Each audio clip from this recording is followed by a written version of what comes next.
Hello, good morning to all. Welcome to home education. जैसा कि बच्चों, हमारे हिंदी साहित्य में आपकी 5 यूनिट कंप्लीट हो चुकी हैं। उसके ऑब्जेक्ट रह गए थे, तो आज की इस वीडियो में हम लोग ऑब्जेक्ट पढ़ने वाले हैं। और कुछ बच्चों के कमेंट आ रहे थे कि हमें मतलब यूनिट जो हैं वो कंप्लीट हुई हैं या नहीं हुई। तो बेटा, यूनिट मैंने पाँचों कंप्लीट करवा दी हैं आपकी। क्या हुआ था कि जो आपके सेकंड और जो थर्ड यूनिट थी, उसमें मैंने आपको जीवन परिचय इस वजह से करवा दिया था कि पता नहीं उन कवियों के बारे में क्या पूछ ले, तो आप क्या एक एक करके थोड़ी याद करेंगे। तो मैंने जीवन परिचय इस वजह से लिखवा दिया था कि वो कोई भी क्वेश्चन पूछे जिस कवि के बारे में, आप उनका जीवन परिचय लिख देंगे तो इससे आपका गलत नहीं होगा। अब आते हैं फोर्थ यूनिट की तरफ। तो फोर्थ यूनिट में आपका आधुनिक काल था। तो मेरे उसकी वीडियो मैंने जब चैनल स्टार्ट किया था, मैंने तभी वो पढ़ा दिया था। बट उसमें दो चीज़ें नहीं पढ़ाई थी मैंने, भारतेंदु युग और द्विवेदी युग। तो वो मैंने अभी पढ़ाया हुआ है। फिर आपका आता है 5 यूनिट में सिर्फ आधुनिक काल से रिलेटिव एक क्वेश्चन, भारतेंदु युग से एक रिलेटिव क्वेश्चन था कि भारतेंदु युग का नाम भारतेंदु जी के नाम पर ही क्यों रखा गया। तो मैंने ये करवा दिया था। तो अब आपकी वो जो हिंदी साहित्य के फर्स्ट पेपर की जो 5 यूनिट थी बेटा, वो मैंने कंप्लीट करवा दी हैं। क्लियर। हमें अब पढ़ना है, सिर्फ इसके ऑब्जेक्ट बचते हैं, तो आप ऑब्जेक्ट देख लीजिए।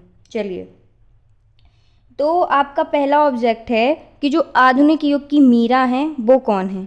तो बेटा, महादेवी वर्मा, याद रखिए। फिर है आपका कि जो आधुनिक युग के जो तुलसीदास हैं वो कौन है, मैथिली शरण गुप्त। फिर है आपका जो आधुनिक युग के गांधी कहलाते हैं वो कौन है, भवानी प्रसाद मिश्र जी। क्लियर। फिर है आपके बिहारी कवि की जो समाधि है वो कहाँ है, बिहारी जी की, सॉरी। नेक्स्ट है आपका बिहारी कवि की समाधि ग्वालियर में है और इनके 719 दोहे हैं। क्लियर। फिर आपको बताना है कि जो सूरदास जी के गुरु थे उनका नाम वल्लभाचार्य था। फिर आपको बताना है कि हिंदी में काव्य शास्त्र के जो प्रथम आचार्य थे वो कौन कहलाते हैं, केशवदास जी। फिर आपको बताना है कि जो छायावाद के प्रमुख कवि कौन थे, जयशंकर प्रसाद जी। जब मैंने इनका जीवन परिचय बताया था लिख के, तब भी मैंने आपको ये जिक्र किया था। फिर आपको बताना है कि जो जयशंकर प्रसाद जी थे नाटककार भी थे। क्लियर। चलिए, फिर आपको बताना है कि जो मुंशी प्रेमचंद्र का एक अधूरा उपन्यास है उनका नाम बताना है आपको। तो मंगलसूत्र, याद रखिए। इनसे अगर कोई क्वेश्चन ज़्यादातर पूछा जाता है तो यही पूछा जाता है कि जो मुंशी प्रेमचंद्र जी का अधूरा उपन्यास कौन सा है या क्या कौन कहलाता है, तो आप याद रखेंगे मंगलसूत्र। फिर है आपका कबीरदास जी के गुरु रामानंद, बहुत इंपॉर्टेंट है, बिल्कुल याद रखिए। फिर है आपका कहानी के सम्राट मुंशी प्रेमचंद्र जी। फिर है यहाँ पे कि जो किशोरी लाल गोस्वामी की प्रथम कहानी कौन सी है, इंदुमती। फिर आपको बताना है जो आधुनिक युग के सूरदास अयोध्या सिंह उपाध्याय हरिओंद, ये इनका पूरा नाम है, याद रखिए। एक चीज़ और, जितने मैंने आपको ये क्वेश्चन बताए हैं कि जैसे आधुनिक युग के सूरदास ले लें आप, या आधुनिक की मीरा ले लें, या आधुनिक के तुलसीदास, कुछ भी ले लें, तो ये जो आधुनिक से है कि जो नाम है वो ज़्यादा याद रखिए आप। चलिए, फिर आपको बताना है कि जो प्रकृति के सुकुमार कौन कहलाते हैं, सुमित्रानंदन पंत कहलाते हैं। देखिए, मुक्तक छंद के प्रवर्तक कौन कहलाते हैं, सूर्यकांत त्रिपाठी निराला जी। नाटक में कभी क्या नहीं, कौन से रस का प्रयोग नहीं होता है, विवस्त रस का, याद रखिए। फिर है आपका कि जो राष्ट्रीय कवि मैथिली शरण गुप्त जी को कहा गया है। नाटक के प्रवर्तक जयशंकर प्रसाद जी को। नाटक के सम्राट जयशंकर प्रसाद जी को, याद रखिए। चलिए, नेक्स्ट देखते हैं। चलिए, फिर है आपका कि जो कामायनी है उससे रिलेटिव कुछ क्वेश्चन आते कि ये किसकी रचना है, तो याद रखेंगे जयशंकर प्रसाद जी की।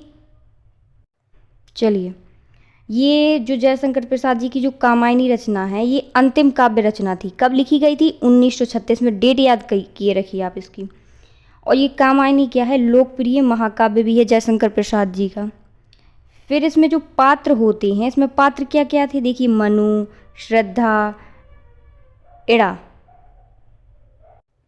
पात्र आप ऐसे याद रखिए, जैसे कोई मूवी होती है तो उसमें एक्टर का नाम, एक्ट्रेस, हीरो हीरोइन के नाम रहते हैं, तो वैसे ही जब इन्होंने इसकी रचना की हुई तो इसके वो पात्र के नाम है, क्योंकि इसमें पात्र कहते हैं। अब देखिए, उद्देश्य क्या था इसका, कामायनी का, तो सामाजिक परिवेश, जीवन मूल आदि का विश्लेषण है इसमें। क्लियर। अब आपको बताना है यहाँ पे जो कामायनी है, यहाँ पे आपको दिख रहा होगा इसमें 15 सर्ग हैं। जैसे आपको पता होगा कि जो आप रामायण है, तो अभी मैंने आपको रामायण का नाम बताया, तो उसमें आप लोगों को पता हो उसमें 7 कांड हैं, मतलब 7 जैसे उसमें कौन कौन से होते हैं, सुंदर कांड, बाल कांड, ऐसे 7 होते हैं उसमें।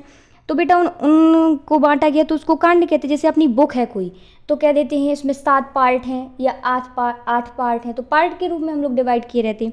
तो ऐसी जो ये इनकी कामायनी रचना थी, इनको 15 भागों में डिवाइड किया जाता है, लेकिन इनको भाग या अध्याय कांड नहीं कह के इन्होंने सर्ग नाम दिया है इसका। क्लियर हो गया? तो सर्ग आप इसको याद रखेंगे कि कामायनी को कितने भागों में बांटा गया है, इनको 15 सर्ग, तो सर्ग मत भूलिएगा। क्लियर? चलिए आपको इसकी जयशंकर प्रसाद जी कितनी मिल गई आपको। अब चलिए नेक्स्ट देखते हैं।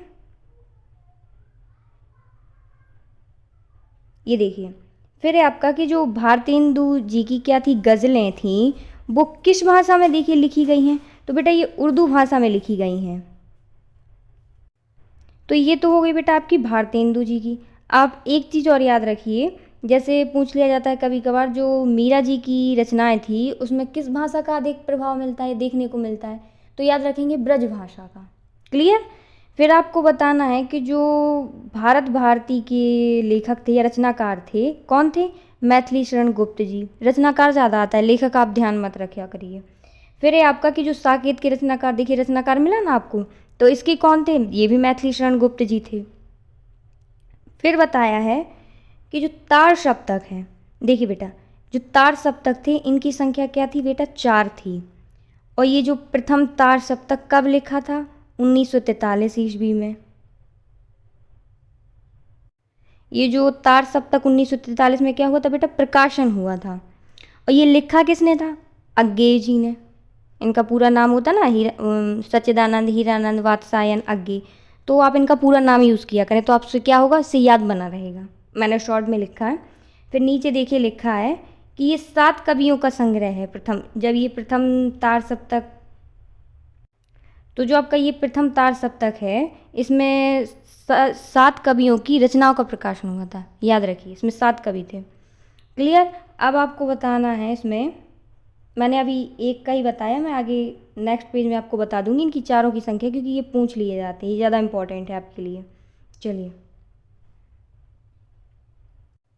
तो आपको तार सप्तक से एक बिल्कुल इंपॉर्टेंट चीज़ याद रखनी है कि जो तार सप्तक के प्रमुख कवि आपके आ जाएं, तो आपको अग्गे जी ही लगाना है। क्लियर? चलिए नेक्स्ट है आपका,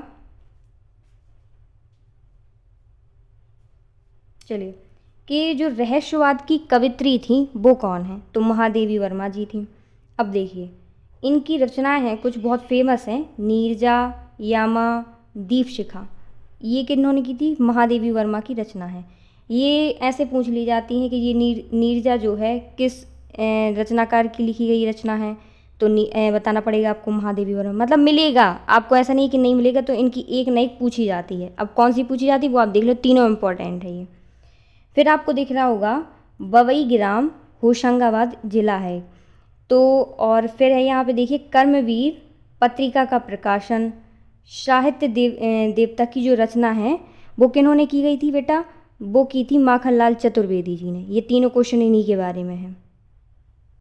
देखो बेटा मैंने ये तीनों क्वेश्चन इसलिए पढ़ दिए हैं कि आपको मैं अलग अलग भी बता रही हूँ, लेकिन आप ध्यान रखिए कि 3 क्वेश्चन जो मैंने बताए हैं ये माखनलाल चतुर्वेदी के। जैसे इनका जन्म बवई गांव में हुआ था। क्लियर?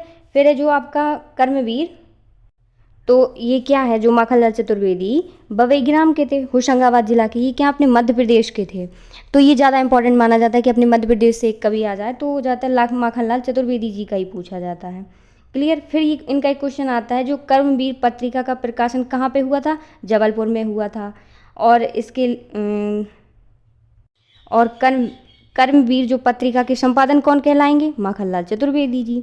अब इनकी एक रचना थी साहित्य देवता, इसके भी, तो आप ये तीनों पॉइंट याद रखिए बिल्कुल। क्लियर? चलिए अब आपका नेक्स्ट क्वेश्चन जो है अग्गे जी से फिर रिलेटेड है। देखिए फिर आपको बताना है कि जो अग्गे जी का देखिए पूरा नाम दिख रहा है आपको, सच्चिदानंद हीरानंद वात्सायन अग्गे। मैंने आपको पहले भी बताया था जब इनका जीवन परिचय पढ़ाया था। फिर आपको बताना है कि जो प्रयोगवाद के प्रमुख कवि कौन थे, सच्चिद अज्ञेय जी ही थे। तार सप्तक के प्रमुख कवि अज्ञेय जी थे। नई कविता के प्रचारक व पुरोहित कौन कहलाते हैं, अज्ञेय जी। पर आप इनका याद रखें, पूरा नाम लिखा करें, शॉर्ट में मत लिखा करें। क्लियर। चलिए नेक्स्ट क्वेश्चन जो है आपका जयशंकर प्रसाद जी से रिलेटेड है, देख लीजिए आप लोग। इनकी रचनाएं हैं आंसू, झरना, लहर, कामायनी। ये किन की रचना है बेटा, जयशंकर प्रसाद जी की। इसमें जो आपकी कामायनी है बेटा, ये बहुत ज़्यादा पूछी जाती है, पूछी थी और चारों जाती हैं, लेकिन सबसे ज़्यादा कामायनी पूछी जाती है कि ये कामायनी किसकी रचना है, तो बताना पड़ेगा आपको जयशंकर प्रसाद। या पूछ ली जाती है जयशंकर प्रसाद जी की सबसे प्रसिद्ध रचना, तो कामायनी। इस तरीके से ये पूछ ली जाती। तो अगर आपको याद ना हो इनकी रचना तो आप ट्रिक से याद रख सकते हैं। इनकी ट्रिक होती है बेटा झलक दिखला जा। झा से आप लोग याद रखेंगे झरना, ला से याद रखेंगे लहर, का से याद रखेंगे कामायनी। अब आंसू है, अब देखिए किसके द्वारा, जैसे झलक आँख के द्वारा देखते हैं आप, लेकिन आंसू मतलब इस तरीके से आप याद रख सकते हैं कि आँख से आंसू, ऐसे याद रख लेना आप लोग। लेकिन हाँ, आप इनकी रचनाएं ज़रूर याद रखिए। जो मैंने ये आपको कुछ इस तरीके से मैंने जितने भी आपको ये क्वेश्चन बताए हैं, जैसे यहाँ पर, यहाँ पर, यहाँ पर, तो आप ये रखिए, से आपको रखा मिलेगा, आप ये समझ लीजिए। मोस्ट ही मोस्ट है यहाँ से। चलिए नेक्स्ट है यहाँ पे, जो आपके तुलसीदास जी थे उनके द्वारा रचित जो कवितावली थी उसको क्या कहते हैं, मुक्तक काव्य। अब जो मीराबाई की जो भक्ति थी वो किस भाव की थी, सखा भाव की थी। फिर आपको बताना है कि छायावादी युग यानी हिंदी नाटक के विकास को क्या कहा जाता था, उस टाइम पे स्वर्ण युग कहा जाता था। फिर आपको बताना है हिंदी साहित्य का इतिहास सर्वप्रथम किसने लिखा था, श्याम सुंदर दास ने। फिर आपको बताना है कि जो पंचवटी, साकेत, यशोधरा किसकी रचनाएं हैं, मैथिली शरण गुप्त जी की हैं। अब मैंने आपको जब तार सप्तक का बताया था तो मैंने वहाँ पे फर्स्ट बस बताया था, बाकी की देख लो डेट। ये देखिए, देखिए ये तार सप्तक प्रथम आपका 1943, द्वितीय है आपका 1951, तृतीय है आपका 1959, चतुर्थ है आपका 1979। दो बेटा मैंने जो स्टार लगा रखे हैं ये आपके पेपरों में देखने को भी मिले हैं, 2-3 बार आ चुके हैं ये। बाकी तीसरा चौथा भी तो नहीं मिला, लेकिन आप लोग हो सकता है कि आपके एग्ज़ाम में इस बार आ जाए, तो इसलिए आप याद रखेंगे। क्लियर। तो बेटा आपके जितने भी ऑब्जेक्ट थे वो तो मैंने आपके फर्स्ट पेपर के हिसाब से कंप्लीट करवा दिए हैं। और वीडियो को अगर लाइक ना किया हो तो लाइक कर दें, शेयर करें, और चैनल को सब्सक्राइब ना किया हो तो सब्सक्राइब कर दें। Thank you.